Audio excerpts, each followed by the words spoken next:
या जगाच्या पाठीवर संत महात्मे कशासाठी येतात? उद्धारया आले दीन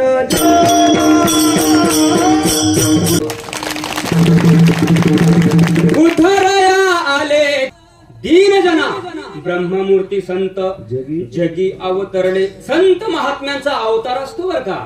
तुम्हा मला यावं लागतं.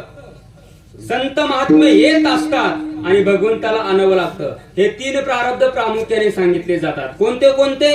स्वइच्छा प्रारब्ध, अनिच्छा प्रारब्ध आणि परेच्छा प्रारब्ध. भगवान परमात्म्याला आणावं लागतं. तुम्हा आम्हाला यावंच लागतं. आल्यानंतर कर्म करावंच लागतं. आगा गरमी जे उरावे ते सुखदुःखी फळावे आणि ते भोगावया यावे देहा एका. तुम्हा आम्हाला जन्माला यावंच लागतं, राहावंच लागतं आणि कर्म करावंच लागतं. बरं, कर्म केल्यानंतर पुन्हा जावंच लागतं.